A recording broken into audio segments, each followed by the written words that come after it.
उत्तर प्रदेश सहित 5 राज्यों में वर्चुअल रैली व सभाओं से ही लड़ना होगा चुनाव। चुनाव आयोग ढील की बजाय सख्ती के मूड में। वर्चुअल रैली के जरिए चुनाव प्रचार करने का फैसला दे चुका चुनाव आयोग कोरोना संक्रमण की तीसरी लहर को देखते हुए आगे इसमें किसी भी तरह की नरमी, कोताही, ढील देने के मूड में नहीं है।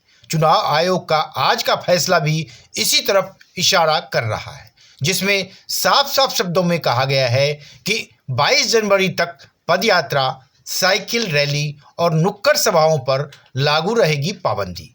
यह फैसला भले ही फिलहाल 22 जनवरी तक के लिए है, लेकिन जिस तरह की स्थितियां चुनावी राज्यों खासकर उत्तर प्रदेश में देखने को मिल रही है, उससे साफ है कि आगे भी ये पाबंदियां जारी रहेंगी।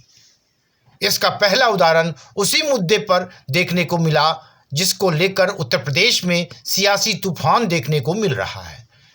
कहा तो यहाँ तक जा रहा है कि चुनाव आयोग का आज का फैसला भी इसी उदाहरण को देखकर उठाया गया है। जी हाँ, आप बिल्कुल सही सुन रहे हैं। जिस स्वामी प्रसाद मौर्य के बीजेपी छोड़ने के बाद प्रदेश में राजनीतिक बहस अपने चरम पर है, उन्हें पार्टी में शामिल कराने के दौरान शुक्रवार को सपा कार्यालय पर जिस तरह कोरोना नियमों को ताक में रखकर भीड़ जुटी, उसको गंभीरता से लेते हुए न केवल गौतमपल्ली थाने के एसएचओ दिनेश सिंह बिष्ट को सस्पेंड कर दिया गया है, बल्कि चुनाव आयोग ने हजरतगंज के एसपी और एसडीएम से भी स्पष्टीकरण मांगा है। वहीं पूर्व कैबिनेट मंत्री स्वामी प्रसाद मौर्य, मंत्री धर्म सिंह सैनी, भाजपा विधायक भगवती सागर, विनय शाक्य, रोशन लाल वर्मा, डॉक्टर मुकेश वर्मा, ब्रजेश प्रजापति और अपना दल विधायक अमर सिंह चौधरी समेत कई पूर्व विधायकों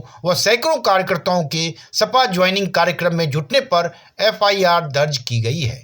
इस कार्यक्रम में मंच पर अखिलेश यादव भी मौजूद थे।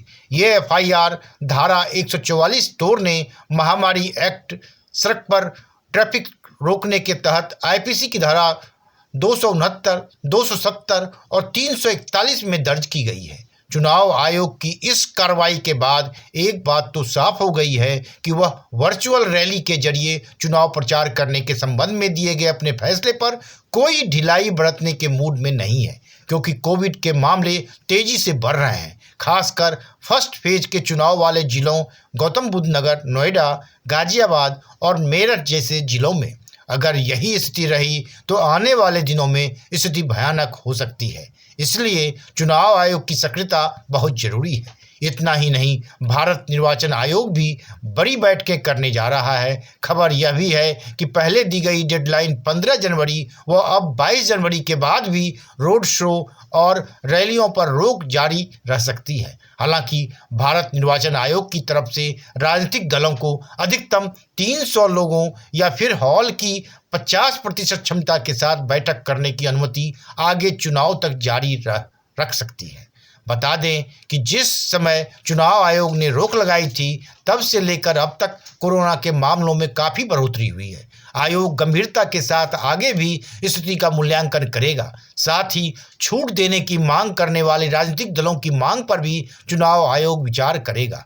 दरअसल शिरोमणि अकाली दल ने शुक्रवार को चुनाव आयोग से अपील की थी कि उसने कोविड चिंताओं के कारण 15 जनवरी व अब 22 जनवरी तक प्रत्यक्ष रैलियों और रोड शो पर जो प्रतिबंध लगाया है, उस पर पुनर्विचार करे। सीएद ने साथ ही कहा था, पंजाब में छोटी प्रचार सभाओं को अनुमति दी जानी चाहिए, क्योंकि ये उम्मीदवारों के लिए समाज के सभी वर्गों से संपर्क बनाने के लिए आवश्यक है। अब देखने वाली बात यह होगी कि चुनाव आयोग की तरफ से अगला नया आदेश क्या आता है। इसकी प्रतीक्षा सभी को है, क्योंकि चुनाव का समय अब दूर नहीं है। उत्तर प्रदेश, गोवा, मणिपुर, पंजाब और मणिपुर में 7 चरणों में चुनाव संपन्न होने हैं। यह प्रक्रिया 10 फरवरी से शुरू हो जाएगी और नतीजे 10 मार्च को घोषित होंगे। यूपी में 7 चरणों 10 फरवरी, 14 फरवरी, 20 फरवरी, 23 फरवरी, 27 फरवरी, 3 मार्च व 7 मार्च में चुनाव होंगे। वहीं मणिपुर में चुनाव 2 चरणों 27 फरवरी और 3 मार्च में होंगे, जबकि पंजाब, गोवा और उत्तराखंड में मतदान 14 फरवरी को एक ही चरण में पूरे हो जाएंगे। One day bureau report, one day मैट्रम्स।